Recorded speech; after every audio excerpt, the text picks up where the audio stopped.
Hello दोस्तों, मैं मोहनी सारियन आप सभी का स्वागत करता हूं आज के इस BHDL 136 के वीडियो सेशन में। दोस्तों, आज के इस BHDL 136 के वीडियो सेशन में मैं आप सभी से BHDL 136 बुक के चैप्टर 3 के क्वेश्चन आंसर्स का डिस्कशन करूंगा। मतलब आज के इस वीडियो सेशन में हम सभी जो है BHDL 136 पुस्तक के चैप्टर 3 मतलब अध्याय 3 के प्रश्न उत्तर का डिस्कशन करेंगे, प्रश्न उत्तर की चर्चा करेंगे। तो दोस्तों, मैं आप लोगों को बता दूं कि ये जो चैप्टर है, इस चैप्टर का नाम है सरकारी पत्राचार तथा टिप्पण और प्रारूपण। तो इसमें जो महत्वपूर्ण प्रश्न होंगे मैं इसके बारे में आप लोगों को बताऊंगा।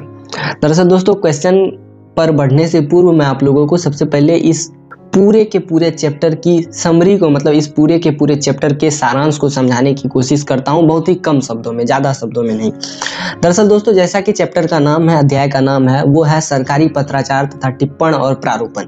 तो ये जो सरकारी पत्राचार है या पत्राचार है या टिप्पण और प्रारूपण जो भी है दोस्तों, ये सभी लेखन कला के अंतर्गत आती है। दरअसल आप सबों को पता होगा कि ये जो कला होती है कई तरहों की होती है। लेखन कला होती है, उसके बाद वाचन कला होती है। लेखन कला को हम लोग लेखन कौशल कह सकते हैं, वाचन कला को हम लोग वाचन कौशल कह सकते हैं। सुनने की कला होती है जिसे हम लोग श्रवण कौशल भी कह सकते हैं। तो इस तरह से बहुत सारी कलाएं होती है दोस्तों। तो ये जो सरकारी पत्राचार, टिप्पण और प्रारूपण है, ये जो है लेखन कला के अंतर्गत आती है। क्योंकि आप सबों ने देखा होगा कि जब भी आप पत्र लिखते हैं या कभी लिखे होंगे या कभी किसी को लिखते हुए देखे हुए होंगे, तो आपने देखा होगा कि पत्र जो है हमेशा लिखा जाता है, कभी भी उसको मौखिक रूप से पढ़कर किसी के सामने नहीं सुनाया जाता। अगर आप मान लिया जाए कि कहीं पर जाते हैं और विनम्रतापूर्वक कुछ कहना चाहते हैं, तो इसके लिए आप पत्राचार का व्यवहार करते हैं, मतलब पत्र लिखते हैं, ना कि उनके सामने जाकर के पत्र को बोल देते हैं।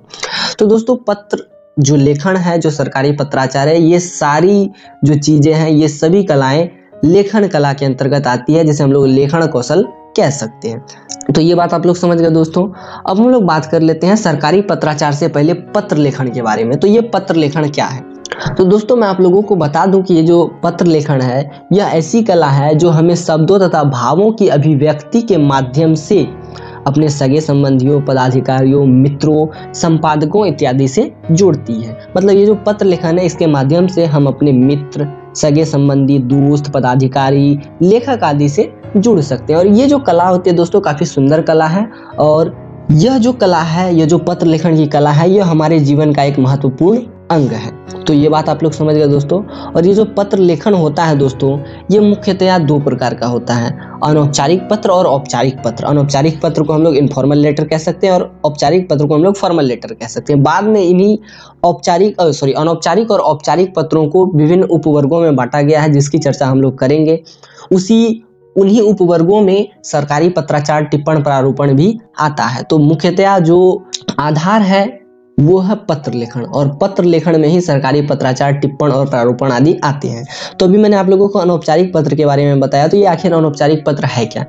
तो दोस्तों, ये जो अनौपचारिक पत्र है, ऐसे पत्र में जो है अक्सर सगे संबंधियों, मित्रों, रिश्तेदारों एवं जान पहचान आदि के व्यक्तियों से जो है संवाद किया जाता है। जबकि हम लोग अगर औपचारिक पत्र की बात करें, तो हम लोग औपचारिक पत्र में जो है बड़े पदाधिकारियों, ग्राहकों, संपादकों से अपना संवाद करते हैं, उसके सामने हम लोग विनम्र निवेदन करते हैं। तो यहाँ पर अनौपचारिक पत्र और औपचारिक पत्र की बात की गई है। मैंने अभी आप लोगों को अनौपचारिक और औपचारिक पत्र के बारे में तो बता दिया कि किस परिस्थिति में कैसे पत्र लिखे जाते हैं, लेकिन मैंने आप लोगों को ये नहीं बताया कि अनौपचारिक और औपचारिक है क्या। वास्तव में अनौपचारिक और औपचारिक के बारे में मैंने पिछले कई सारे वीडियो सेशन में बता दिया है।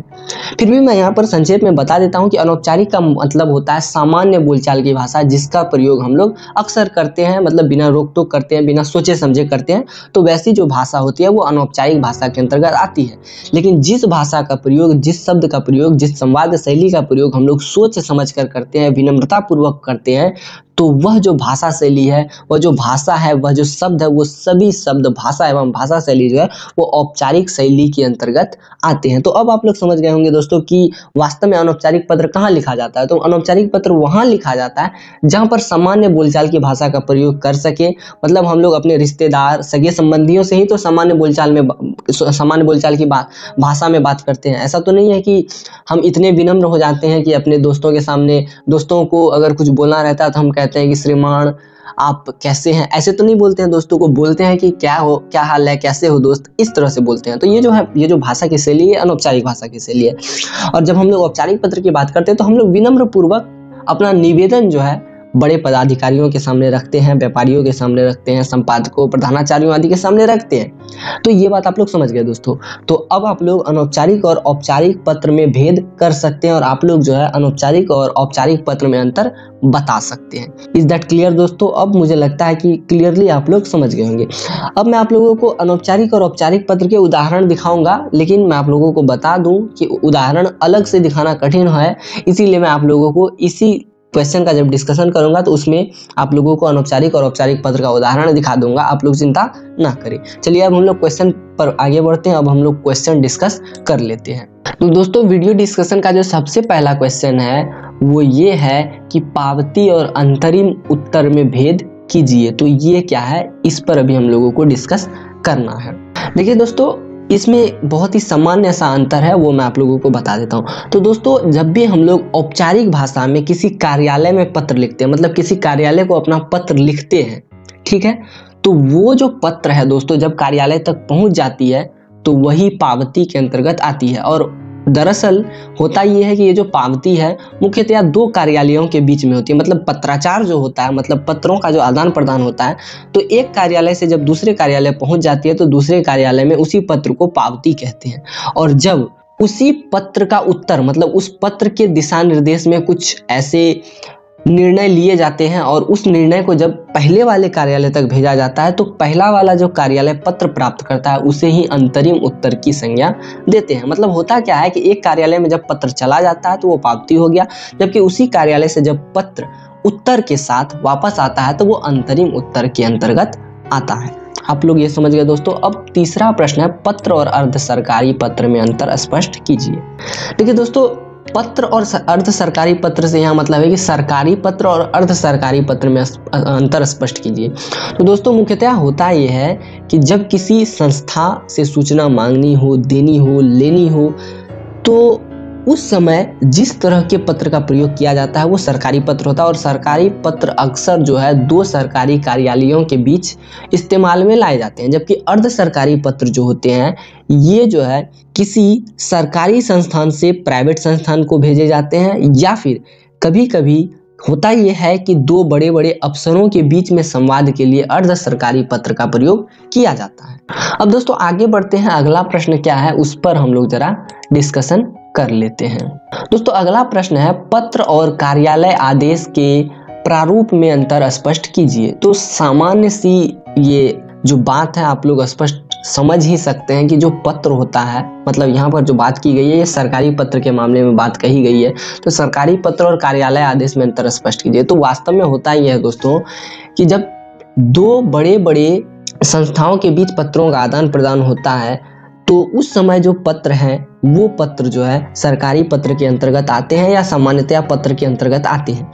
लेकिन जब उसी समय उस पत्र में ऐसे कुछ निर्णय लिए जाते हैं, मतलब उस पत्र को देखते हुए ऐसे कुछ निर्णय लिए जाते हैं जो कि आदेश स्वरूप माना जाना चाहिए, तो वो पत्र जब आदेश के साथ एक कार्यालय से फिर दूसरे कार्यालय पहुंच जाता है तो उस समय वह जो पत्र होता है वो कार्यालय आदेश के अंतर्गत आता है। मतलब ये जो है काफी हद तक पावती और अंतरिम उत्तर के समान ही है, कोई ज्यादा अंतर नहीं है। केवल इसमें अंतर यही है कि जो अंतरिम उत्तर होता है वो जो है उसको मानने के लिए लोग बाध्य नहीं होते। मतलब होता यह है कि एक कार्यालय से पत्र दूसरे कार्यालय गया और दूसरे कार्यालय में वो पत्र हो गया पावती, जबकि वही कार्यालय से जब पत्र पहले कार्यालय में वापस आता है अपने उत्तर के साथ तो वो हो जाता है अंतरिम उत्तर।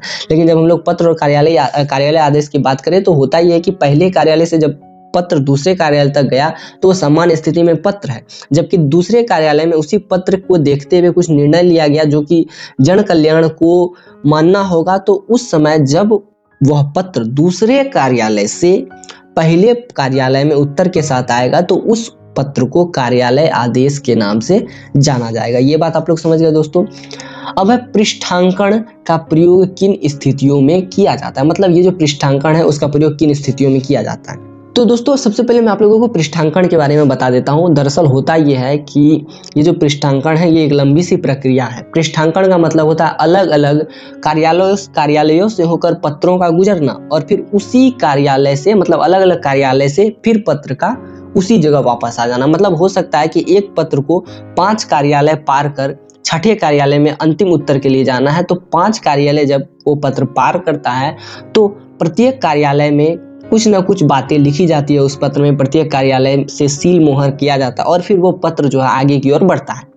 तो मतलब 5 कार्यालय पार किया और छठे कार्यालय में वो अपने अंतिम लक्ष्य पर पहुंच गया। और जब उस कार्यालय से फिर वो पत्र रिटर्न होकर पहले शुरुआती दौर में आती है, मतलब जहां से पत्र भेजा गया था, तो फिर उसको 5 कार्यालय से गुजर कर आना पड़ता है। तो उसमें क्या होता है कि हर समय हर कार्यालय से गुजरने पर उसमें कुछ ना कुछ लिख दिया जाता है, कुछ सील मोहर इत्यादि कर दी जाती है। तो वो जो परिस्थिति होती है उसी को पृष्ठांकन कहा जाता है। और पृष्ठांकन में अक्सर होता ये है कि हर कार्यालय वाले अपना अपना सलाह मशवरा जरूर लिखते हैं। तो यहाँ पर क्वेश्चन है कि पृष्ठांकन का प्रयोग किन स्थितियों में किया जाता है। तो दोस्तों पृष्ठांकन का प्रयोग बहुत सारी परिस्थितियों में किया जाता है। पहला तो यह है कि जब किसी पत्र को मूल रूप से भेजने वाले को लौटाना हो, मतलब जिसने लिखी है उसको पत्र वापस करनी हो, तो उस स्थिति में पृष्ठांकन का प्रयोग किया जाता है। और दूसरा ये होता है कि जब किसी पत्र को भेजने वाले के अतिरिक्त किसी अन्य विभाग या कार्यालय को फिर से वापस लौटाना होता है, मतलब एक व्यक्ति ने भेजा, फिर वो पत्र लौटकर उस व्यक्ति के पास तो आएगा ही, लेकिन वो दूसरे कार्यालय में भी जाएगा, तो उस स्थिति में भी पृष्ठांकन का प्रयोग होता है। और कभी कदार जैसे कि एक मंत्रालय से कोई पत्र निकलता है और वो पत्र जो है बहुत सारे मंत्रालय में, बहुत सारे कार्यालयों में जाता है और फिर उसी कार्यालयों से उत्तर के साथ वापस आता है, तो उस स्थिति में भी पृष्ठांकन का प्रयोग होता है। ये बात आप लोग समझ गए दोस्तों। अब आगे बढ़ते हैं, देखते हैं कि अगला क्वेश्चन क्या है। दरअसल दोस्तों मैं आप लोगों को बता दूं कि काफी हद तक सब कुछ सेम है, पृष्ठांकन भी सेम है, पत्र और कार्यालय आदेश सेम है, पावती अंतरिम उत्तर सेम है, सरकारी पत्र अर्ध सरकारी पत्र थोड़े मोड़े सेम ही है, कुछ भी नहीं है अंतर, थोड़ा मोड़ा चेंजिंग है, बस बच्चों को थोड़ा सा कॉन्फिडेंट बनाया जाता है और कुछ भी बात नहीं है, सारी चीजें वही रहती है, बस थोड़ा सा उल्टा पुलट फिर कर दिया जाता है। अब अगला क्वेश्चन है दोस्तों कि कार्यालय आदेश और कार्यालय ज्ञापन में क्या क्या समानताएं हैं।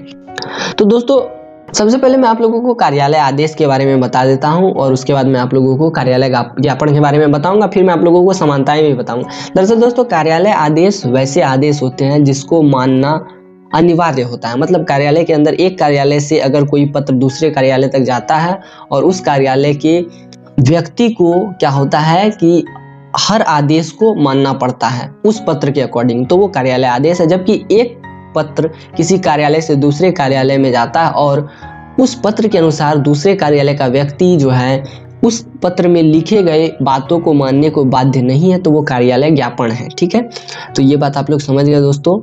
अब मैं आप लोगों को समानताएं बता देता हूँ। दरअसल कार्यालय ज्ञापन जो है ये अंतर विभागीय पत्राचार के लिए प्रयोग में लाया जाता है, मतलब एक विभाग से दूसरे विभाग, मतलब विभाग एक ही है लेकिन वो अलग अलग समूहों में बटा है, तो उस समय जब पत्राचार की जरूरत होती है तो उस समय जो है अंतर विभागीय पत्राचार के लिए कार्यालय आदेश का प्रयोग किया जाता है और उसी समय कार्यालय ज्ञापन का भी प्रयोग किया जाता है। ऐसा कुछ नहीं है कि दोनों मतलब अलग अलग क्षेत्रों में प्रयोग किया जाता है, दोनों सेम ही है, थोड़ा चेंजिंग है, ज़्यादा कुछ है नहीं, सब कुछ सेम ही है। और दोस्तों कार्यालय ज्ञापन का जो प्रयोग है ये अक्सर कर्मचारियों से स्पष्टीकरण मांगने, अनुमति मांगने, गृह मंत्रालय से अनुमति लेने, चेतावनी देने इत्यादि कार्यों में किया जाता है। और दोस्तों इसी तरह कार्यालय आदेश का इस्तेमाल भी किया जाता है, कोई अंतर नहीं है, सब कुछ सेम ही है, मैं अभी भी बोल रहा हूँ। और मुझे नहीं लगता कि इन सब चीज़ों को इतना ज़्यादा डीपली बताने की ज़रूरत है, सब कुछ एक ही है। अगर आप लोग एक को समझ जाएंगे तो मुझे लगता है दूसरा भी ज़रूर समझ जाएंगे। अब अगला क्वेश्चन क्या है उससे मैं आप लोगों को रूबरू करवा देता हूँ। अगला क्वेश्चन है दोस्तों कि शब्दबद्ध तार तथा बीजांक तार का अंतर स्पष्ट कीजिए। तो इसमें ज़्यादा कुछ अंतर है नहीं दोस्तों, सिंपल सा अंतर है, वो मैं आप लोगों को बता देता हूँ। आप लोग आगे होशियार हैं, अच्छे हैं, पढ़ने में तेज हैं, आप लोग तुरंत ही जान जाएंगे कि आगे क्या क्या लिखना है, क्या क्या अंतर आप लिख सकते हैं। तो दोस्तों शब्दबद्ध तार जो होता है ये क्या होता है कि अक्सर जैसे कि आप पत्र लिखते हैं तो वो 1 पेज का हो जाता है, वो लंबा हो जाता है, ठीक है, थोड़ा जटिल हो जाता है। लेकिन जो शब्दबद्ध तार होते हैं ये क्या होता है कि अपनी बातों को बहुत ही संक्षिप्त रूप में कह देना, मतलब 2 से 3 लाइन में अपनी बात खत्म की और उसको आप भेज दिए, ठीक है, तो वो जो है शब्दबद्ध तार के अंतर्गत आएगा। जबकि बीजांक तार जो होता है दोस्तों ये गोपनीय कार्यों के लिए उपयोग किया जाता है, मतलब जो सीक्रेट न्यूज होती है उसके लिए इन बीजांक तारों का प्रयोग होता है। जैसे कि मैं आप लोगों को बता देता हूं कि आज भारत में बहुत सारी गुप्त एजेंसियां काम कर रही है जो कि सीक्रेटली भारत सरकार को न्यूज़ पहुंचाती है कि आज यहाँ पर आतंकवादी हमला होने वाला है, आज यहाँ पर नक्सल हमला होने वाला है। तो इस तरह के जो न्यूज़ पहुंचाए जाते हैं वो बीजांक तार के माध्यम से पहुंचाए जाते हैं, क्योंकि इसका इस्तेमाल जो है गोपनीय कार्यों में होता है। और दोस्तों मैं आप लोगों को बता दूं कि बीजांक तार का इस्तेमाल जो है अक्सर विदेश मंत्रालय में किया जाता है। और विदेश मंत्रालय मतलब दो देशों के जो अंतर्राष्ट्रीय मामले होते हैं उसको गुप्त रूप से जानने के लिए इस तरह के बीजांक तारों का प्रयोग होता है। लेकिन जो तार होते हैं दोस्तों, ये जो शब्दबद्ध तार होते हैं, ये काफ़ी छोटे शब्दों में, छोटे लाइनों में लिखे जाते हैं। और इसका प्रयोग क्या होता है कि दूर स्थित कार्यालय से तत्काल संपर्क साधने के लिए इसका प्रयोग किया जा सकता है। तो हम कह सकते हैं कि जब तत्काल संपर्क करना हो तो तार का प्रयोग कर सकते हैं, जबकि गोपनीय कार्यों के लिए किसी भी मायने में संपर्क करना हो तो हम लोग बीजांक तार का प्रयोग कर सकते हैं। क्लियर है दोस्तों? अब मैं आप लोगों को आगे लिए चलता हूँ और अब मैं आप लोगों को दिखाता हूँ कि अगला क्वेश्चन कौन सा, उस पर हम लोग चर्चा करेंगे। यहाँ पर एक अधिसूचना है। अधिसूचना आप लोग इसके बारे में भी जान ले। ये जो अधिसूचना होती है दोस्तों, ये अक्सर भारत में जो मौजूद बड़े बड़े मंत्रालय हैं, बड़े बड़े कार्यालय हैं, उसमें इसका प्रयोग होता है। और अधिसूचना क्या होता है कि पदोन्नति के लिए अधिसूचना का इस्तेमाल होता है, या कोई ऐसी सूचना जारी करनी होती है जिसमें कि पद मनोनयन होता है, तो उस स्थिति में जो है अधिसूचना का प्रयोग किया जाता है। और ये जो अधिसूचना है दोस्तों, ये औपचारिक पत्र की श्रेणी में आता है। आप लोग इसको देख सकते हैं, आप लोग इसको समझ सकते हैं कि कैसे जो है एक औपचारिक पत्र लिखा जा सकता है।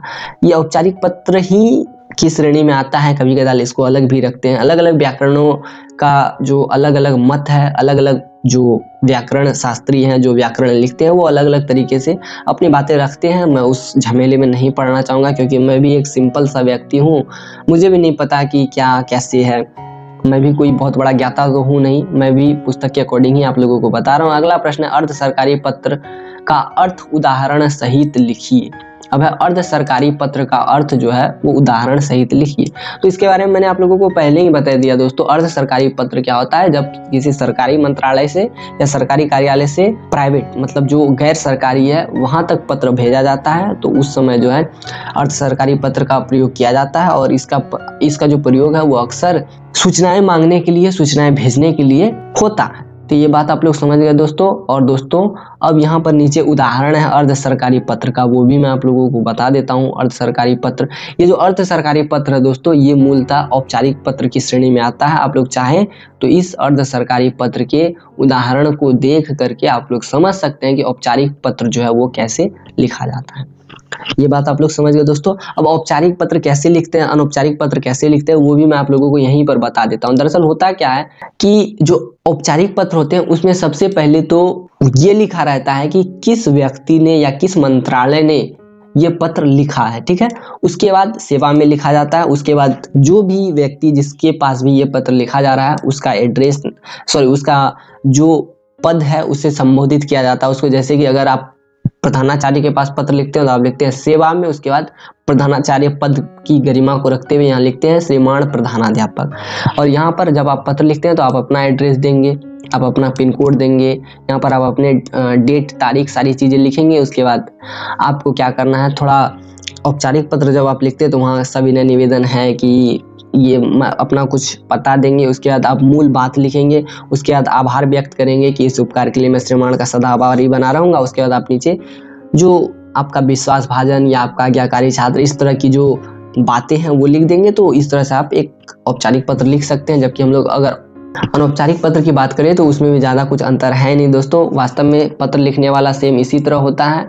और ये जो सेवा में है ऐसा कुछ नहीं लिखा जाता। वहाँ पर प्रिया, प्रियतमा, इस तरह की चीज़ें लिखी जाती है। जैसे कि प्रिय मनीष, आज तुम्हारा पत्र मिला, आज तुम्हारे पत्र को पढ़कर बहुत खुशी हुई, इस तरह की चीज़ें लिखी जाती है। फिर बीच में मूल जो आपका उद्देश्य है पत्र लिखने का वो लिखा जाता है। फिर नीचे में बड़ों से आशीर्वाद मांगी जाती है और फिर छोटों को शुभाशीष दी जाती है। फिर नीचे लिखा जाता है तुम्हारा प्रिय मित्र, आपका प्रिय पुत्र, इस तरह से चीज़ें लिखी जाती है। आप लोग चाहें तो बुक से उदाहरण देख सकते हैं। मैंने अभी आप लोगों को कहा था कि उदाहरण दिखाऊंगा, लेकिन अभी तक मुझे ऐसा कुछ उदाहरण मिला नहीं है। तो आप लोग बुक से देख सकते हैं, कोई समस्या नहीं है, बुक से आप लोग समझ सकते हैं। अब आगे है दोस्तों, मुख्यतः यहाँ पर एक पॉइंट है समझने के लायक, वो मैं आप लोगों को बता देता हूँ। ये जो चीज़ें लिखी गई है दोस्तों, इसको चाहे तो आप लोग खिसका करके इधर भी लिख सकते हैं, कोई समस्या नहीं है, और इसको आप लोग खिसका करके इधर भी लिख सकते हैं, कोई दिक्कत नहीं है। ठीक है, अपनी अपनी शैली होती है। हाँ, एक बात जरूर है दोस्तों, आप किसी भी शैली का प्रयोग करें, लेकिन मानक शैली का प्रयोग करें पत्र लिखने में। अब अगला प्रश्न है दोस्तों, कार्यालय ज्ञापन का प्रयोग किस स्थिति में किया जाता है? इसके बारे में तो मैंने आप लोगों को बता ही दिया दोस्तों, फिर भी मैं बता देता हूँ कि जो कार्यालय ज्ञापन है, इसको हिंदी में मेमोरेंडम कहते हैं, या फिर मेमो भी कहते हैं शॉर्ट में। और इसका जो प्रयोग है ये अक्सर दो बड़े मंत्रालयों के बीच में होता है। और यह जो कार्यालय ज्ञापन होता है दोस्तों, ये न तो सरकारी होता है, ना ही अर्ध सरकारी होता है। और इसका प्रयोग जो है कर्मचारियों से स्पष्टीकरण मांगने, चेतावनी देने, अनुमति प्रदान करने या अनुमति नहीं प्रदान करने इत्यादि बहुत सारे कार्यों में होता है, आप लोग समझ जाएंगे। अब आगे है दोस्तों, कार्यालय आदेश से क्या अभिप्राय है? इसके बारे में भी मैंने आप लोगों को बता दिया कि कार्यालय आदेश क्या होता है। इसको अंग्रेजी में ऑफिशियल लेटर कहते हैं या ऑफिशियल ऑर्डर भी कहते हैं। और यह एक ऐसा कार्यालयी पत्र होता है जिसे एक आदेश के रूप में मान सकते हैं। मतलब अगर एक कार्यालय आदेश किसी एक मंत्रालय से दूसरे मंत्रालय चला गया, तो दूसरे मंत्रालय के व्यक्ति को कार्यालय के मतलब जो पत्र जो है उसके आदेशों का पालन करना होता है। तो यही कार्यालय आदेश होता है, ज्यादा कुछ अंतर है नहीं। अब आगे जो प्रश्न है वो है, प्रेस विज्ञप्ति या प्रेस नोट से क्या तात्पर्य है? इसके बारे में जानना जरूरी है, वो मैं आप लोगों को बता देता हूँ। प्रेस विज्ञप्ति को ही इंग्लिश में प्रेस नोट कहते हैं, ये बात आप लोग समझ गए दोस्तों।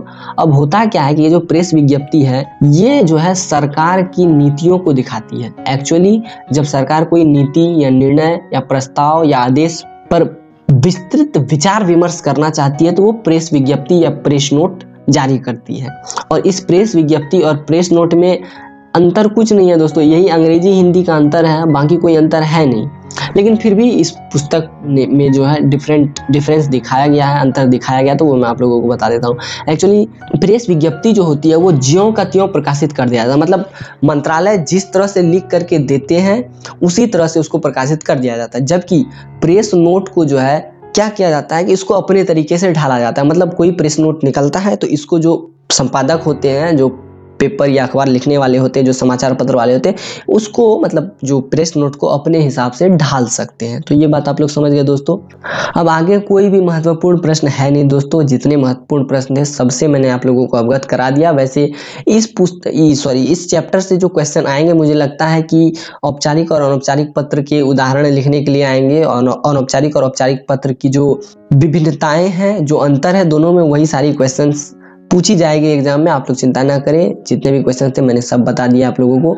अब आज के इस वीडियो सेशन में इतना है दोस्तों। मैं उम्मीद करता हूँ कि ये वीडियो सेशन आप लोगों को अच्छा लगा होगा। फिर भी अगर कोई वीडियो में त्रुटि अथवा कमी है तो मैं उसके लिए आप लोगों से क्षमा चाहता हूँ। और अब मैं आप लोगों से इजाजत चाहता हूँ। फिर मिलते हैं नेक्स्ट वीडियो में किसी नए टॉपिक के साथ। Till then tata bye bye.